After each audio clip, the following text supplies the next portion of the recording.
ومن آياته أن خلق لكم من أنفسكم أزواجا لتسكنوا إليها وجعل بينكم مودة ورحمة إن في ذلك لآيات لقوم يتفكرون.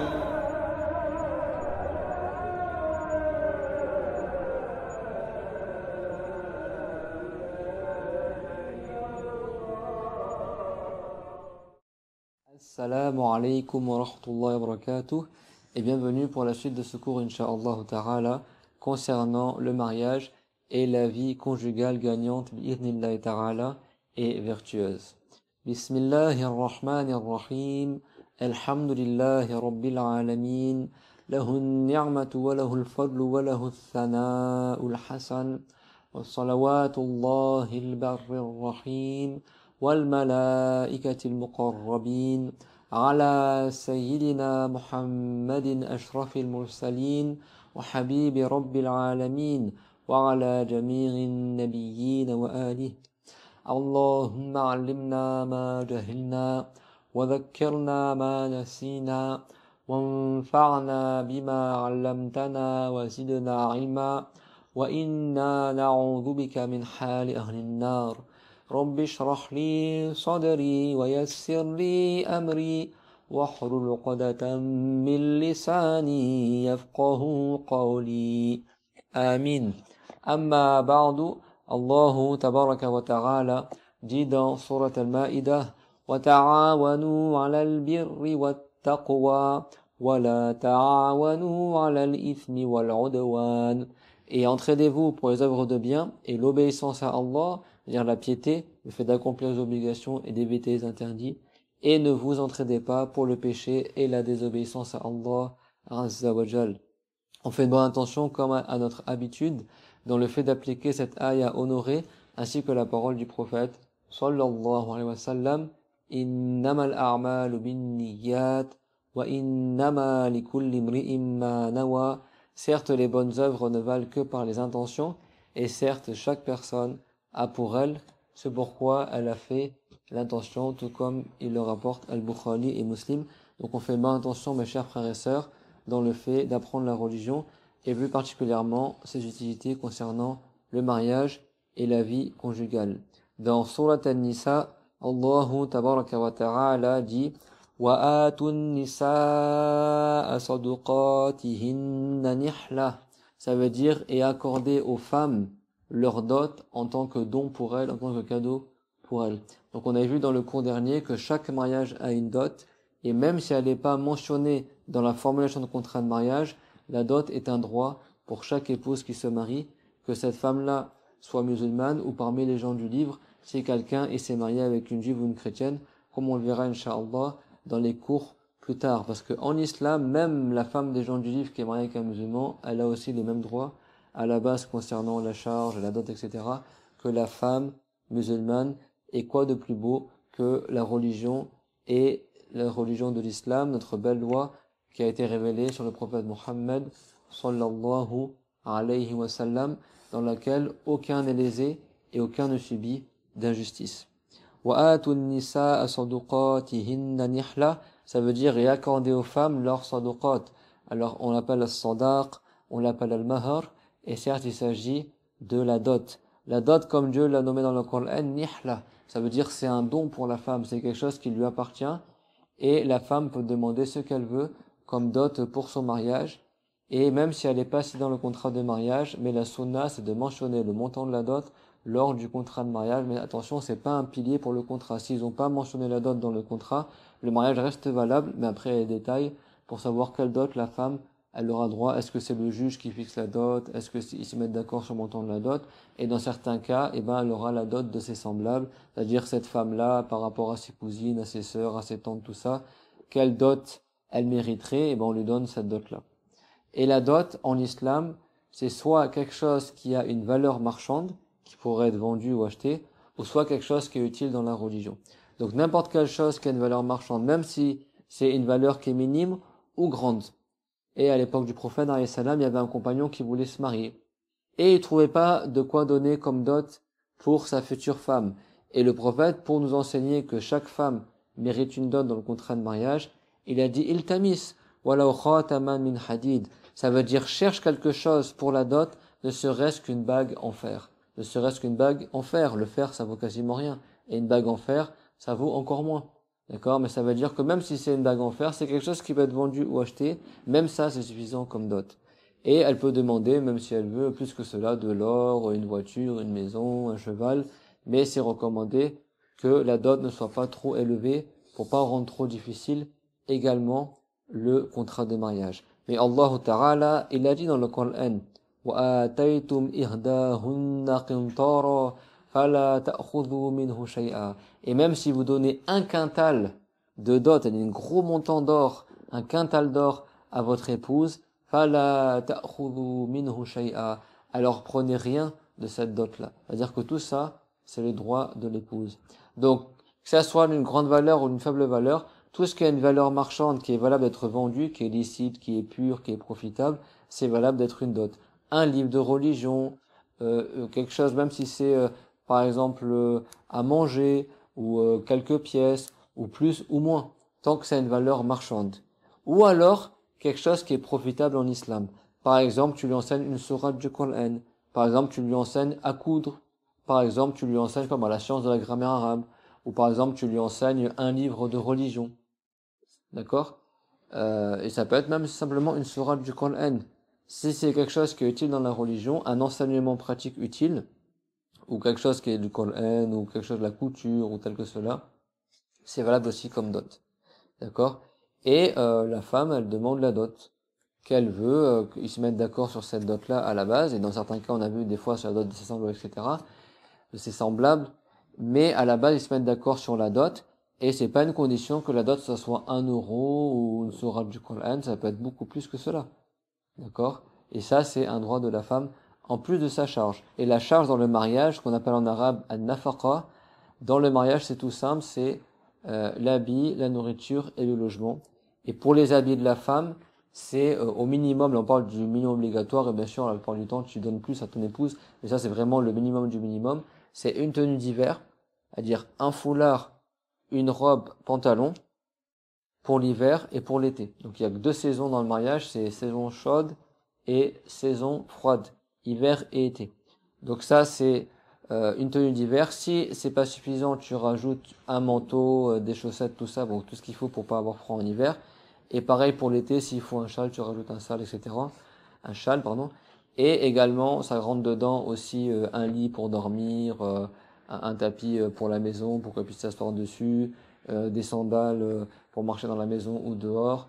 Il y a des ustensiles pour cuisiner, ça c'est des choses aussi qu'il autorise à la femme d'utiliser, l'électricité, l'eau et des choses comme ça. Le logement c'est minimum une chambre, une salle de bain et une salle à manger, enfin une cuisine, donc un studio avec de quoi dormir, de quoi se laver et de quoi cuisiner. C'est suffisant comme charge pour l'épouse parce que c'est pas obligatoire en islam que l'épouse elle habite chez son mari, elle peut avoir son propre appartement. Et pour la nourriture, c'est nourriture de base du pays.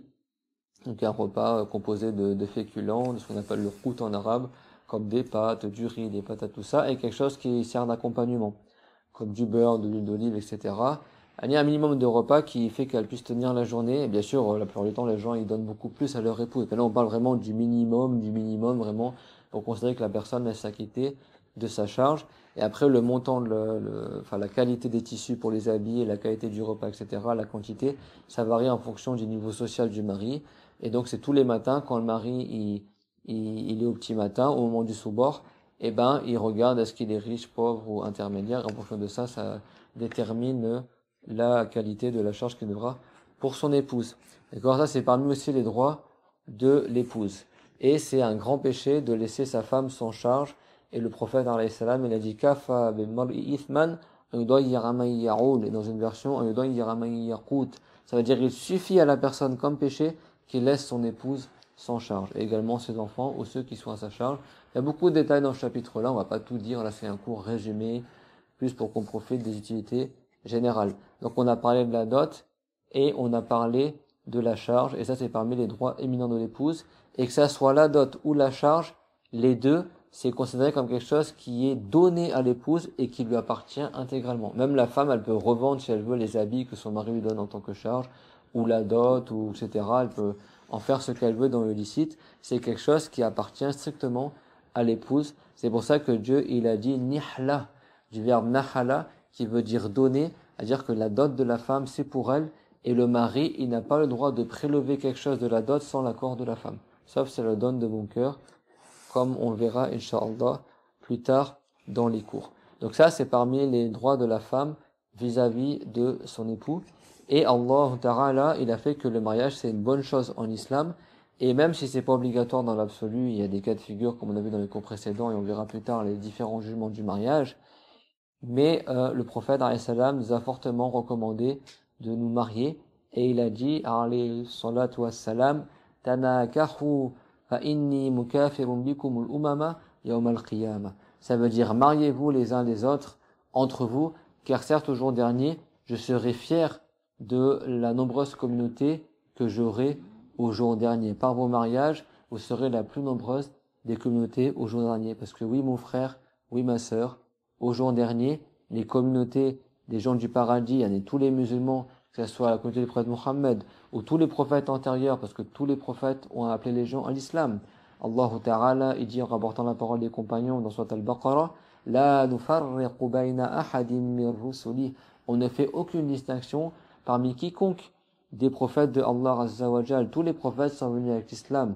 Et Allah Ta'ala, il a dit وَمَا أَرْسَلْنَا مِن قَبْلِكَ مِن رَّسُولٍ إِلَّا نُوحِي إِلَيْهِ أَنَّهُ لَا إِلَهَ إِلَّا أَنَا فَاعْبُدُونَ dans Surat Al-Anbiya, la ayah 25, que il a dit Allah Ta'ala, ô Muhammad, nous n'avons pas envoyé avant toi de messagers sans que nous avons à tous, chacun d'entre eux révélé qu'il n'y a pas d'autre Dieu que moi, alors adorez-moi, il n'y a pas d'autre Dieu que Allah, alors adorez Allah. Le prophète Muhammad, alayhi salatu wassalam, comme ça rapporté dans les hadiths sahih, il a dit Al-Anbiya ou ikhwatun li'allat, dinuhum wahidun wa ummahatuhum shatta. Ça veut dire les prophètes, les uns les autres, sont comme des demi-frères.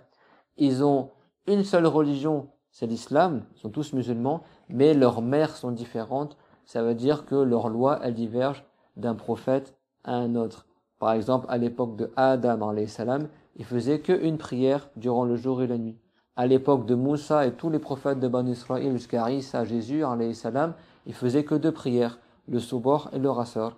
Et nous, à l'époque du prophète Mohammed, sallallahu alayhi wa sallam, Dieu nous a honorés par le fait qu'on prie les 5 prières, prière du Subh, du Dhuhr, du Rasr, du Maghrib et du Isha.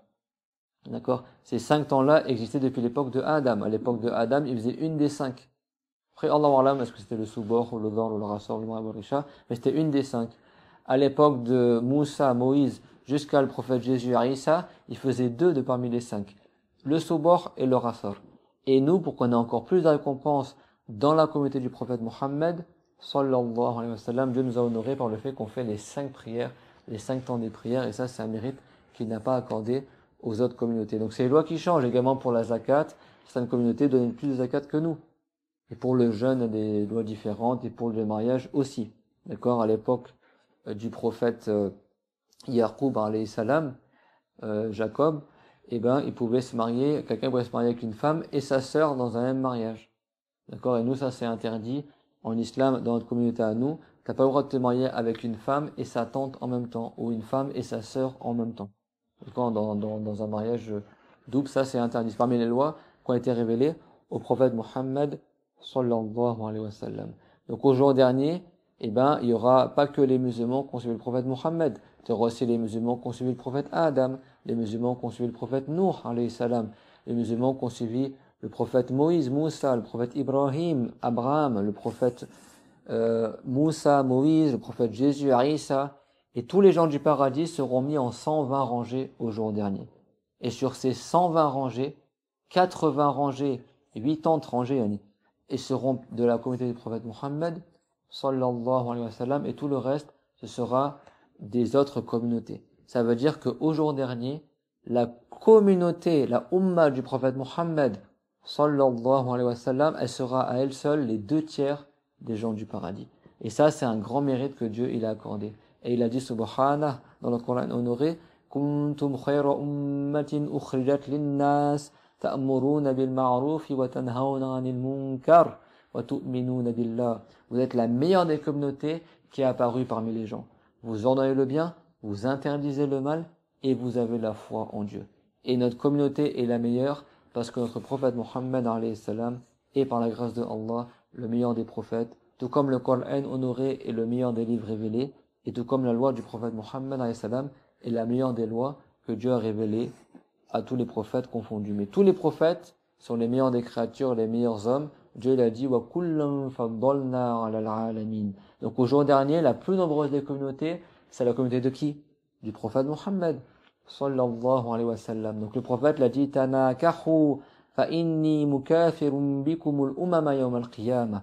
Mariez-vous entre vous, car certes au jour dernier, je serai fier de voir que vous êtes la plus nombreuse des communautés au jour dernier. Donc on termine par ce hadith-là qui est rapporté de Ibn Abbas, que Dieu l'agrée, ainsi que son père, Ibn Abbas, radiyallahu anhuma, annahu qala, qala Rasulullah sallallahu alayhi wa sallam, uridat alayya al-umam, fara'aytu an-nabiyya wa ma'ahu ar-ruhayt, wan-nabiy wa ma'ahu ar-rajulu war-rajulan, wan-nabiy wa laysa ma'ahu ahad. Donc Ibn Abbas il rapporte que le messager de Allah sallallahu alayhi wa sallam a dit, il m'a été exposé les différentes communautés. Dieu lui a fait voir une représentation des communautés qui seront au jour dernier, les différentes communautés des prophètes antérieurs. Et le prophète, il a dit, alors j'ai vu un des prophètes qui a avec lui un petit groupe, ar-ruhayt. Rahtu en arabe, c'est un groupe de 10 personnes environ. Et là, c'est un petit groupe, ni moins que 10. Certains prophètes, ils ont qu'une dizaine ou moins que 10 personnes avec eux au jour dernier, leur communauté. Les musulmans qui ont suivi, c'est environ qu'une dizaine ou moins de musulmans. Et certains prophètes, ils auront que une ou deux personnes avec lui. Sa communauté, c'est juste deux personnes qui ont cru en lui. Ça ne veut pas dire qu'ils ont fait preuve de manquement dans le rappel à l'islam. Aucun prophète il fait preuve de manquement. Le prophète, Allah Ta'ala, il a dit concernant tous les prophètes, il a dit wa kullam faddalna ala al-alamin. Après avoir mentionné un certain nombre de prophètes, et ce jugement-là, il s'adresse pour tous les prophètes sans exception, que chacun, il leur a accordé un mérite plus que tout le reste des créatures.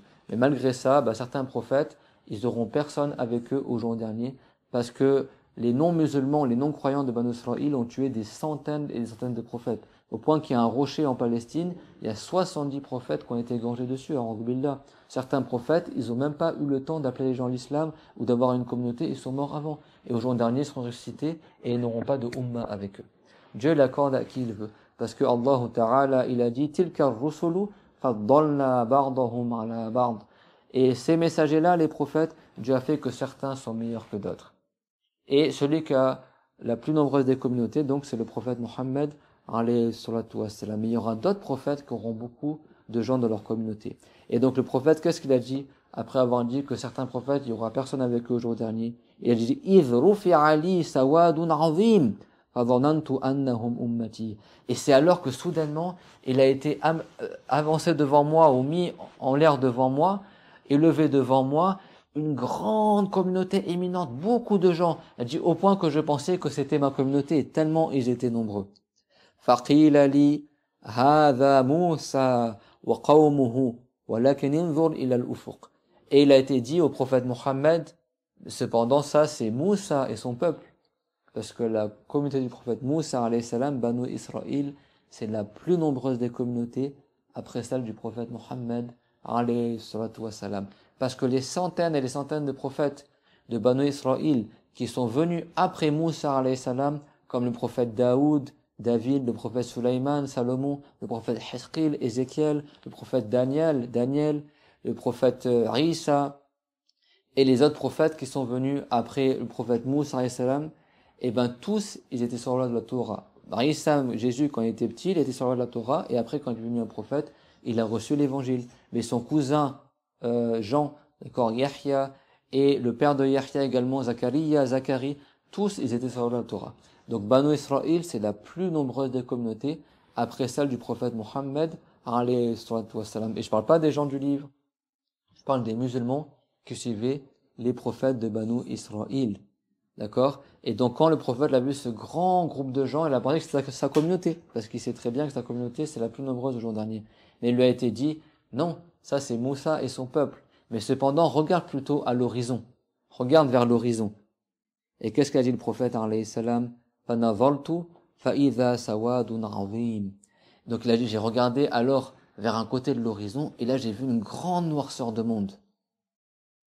Il a dit, alayhi salam, فَقِيلَ لِي Unzur ila al-ufuq al-akhar. Il a dit, et il m'a été dit, regarde aussi de l'autre côté de l'horizon. Donc il a dit, j'ai regardé vers l'autre côté de l'horizon. Il y avait aussi une grande noirceur de monde. Il y a encore plus nombreux que ce qu'il avait vu par rapport à Moussa, alayhi salatu wassalam, wa ala jami'in nabiyyin. Faqila li, hadhihi ummatuk, wa ma'ahum sab'una alfan yadkhuluna al-jannata bighayri hisab, wa la ghadab. Et il a été dit au prophète Muhammad alayhi salam, voici donc ta communauté. Et il y aura parmi eux 70 000 personnes qui entreront au paradis sans avoir une interrogation qui sera dure et sans avoir un rendement des comptes qui sera éprouvant et ni en étant châtiés. Ils rentreront au paradis parmi les premiers. 70 000 sur les millions et les millions de gens qui auront suivi le prophète Muhammad alayhi salatu wassalam.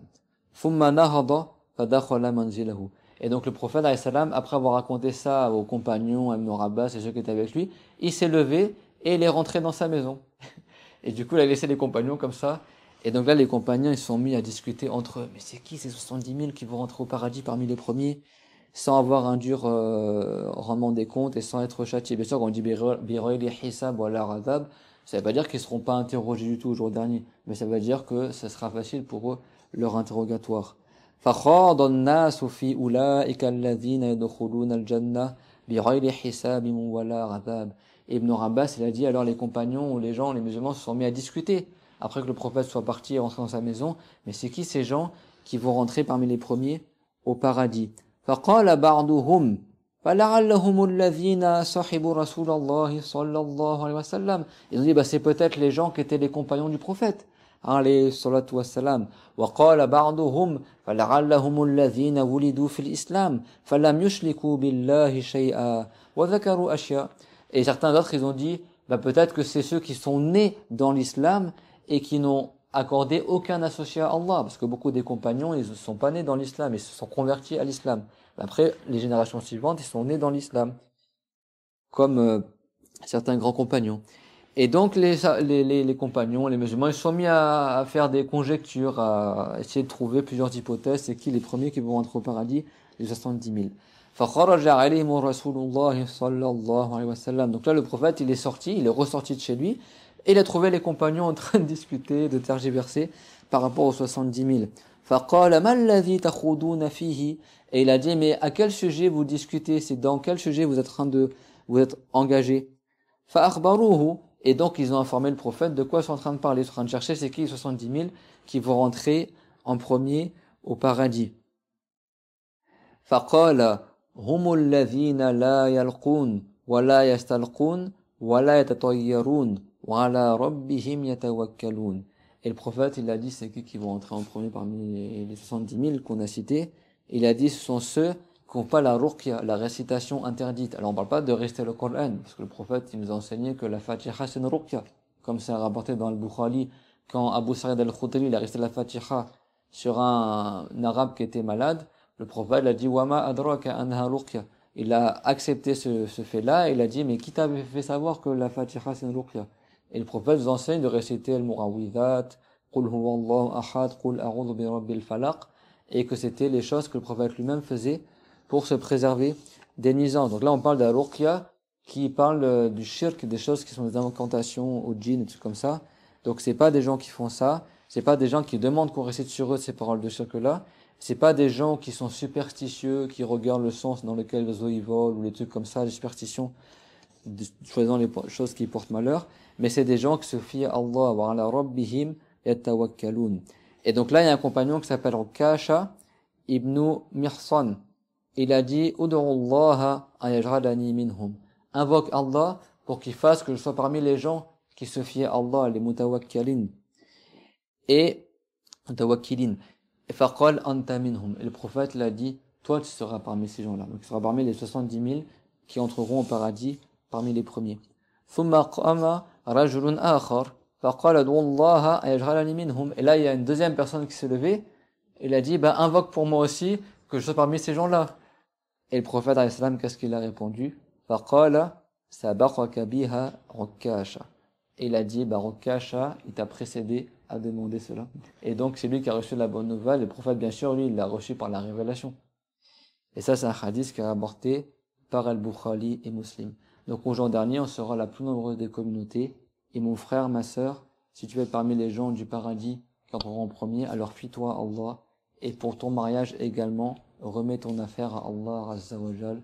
Ne sois pas superstitieux, n'entre pas dans des choses qui sont mauvaises. Et dans tous les cas, sache que l'épouse vertueuse ou le mari vertueux, l'épouse, le mari et les enfants, ça rentre dans ce qu'on appelle al-rizq, c'est-à-dire la subsistance.